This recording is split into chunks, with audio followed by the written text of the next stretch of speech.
Okay, I get it. We mad at Drewski now for making fun of the mega churches. I get it. No, I don't actually.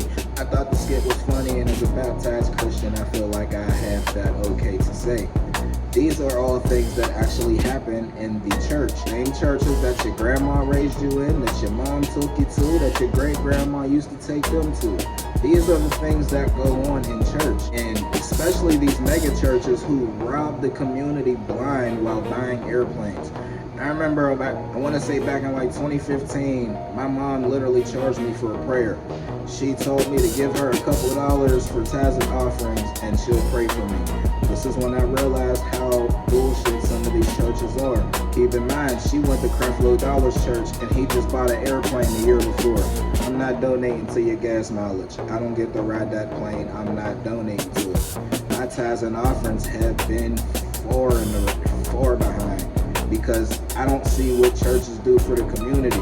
They feed the neighborhoods on Easter and Christmas before they give us another service, and then wonder why the surroundings are the way that the surroundings are. Nobody does anything for the community, and then we have the pillar of the community, aka the church, and what do y'all do? Not very much. I don't know too many people that can go to their pastor and say, I'm a couple months behind on rent, can I borrow $2,000? Nah, but that $2,000 will go towards a quarter tank of plane fuel. You know what I'm saying? Like, your pastor eating good. His car ain't messed up. His car nicer than yours. His suits is nicer than yours. His kids are worse than yours.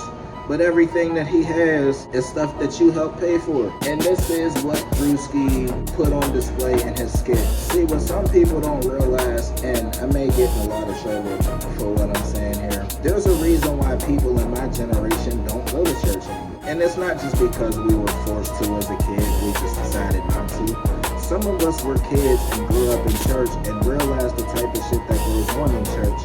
And it's definitely not anything that would be justified in the Bible. I'm not going to get too far into it, but I have a couple examples. I'm just saying, what's wrong with Drewski saying what happens in church as opposed to what the pastors and the ushers and the nurses and the uppity church people that have been in, say, church for 50 years who don't know how they're going to pay their light bill because they just gave their last 100 or 10% to the pastor.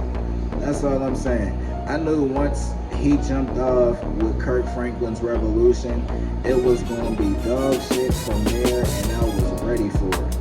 That shit was funny. Drewski, do your thing. You know what I'm saying? Like, at this point, Drewski might be better than Key and Peele at this point. I don't know why y'all so mad for. Maybe it's not in my wheelhouse to know why y'all are mad at a church comedy skit. Maybe I'm not deep enough in my religion to find a reason to be offended at what was said. I just figured I'd speak on the subject since we all talking shit.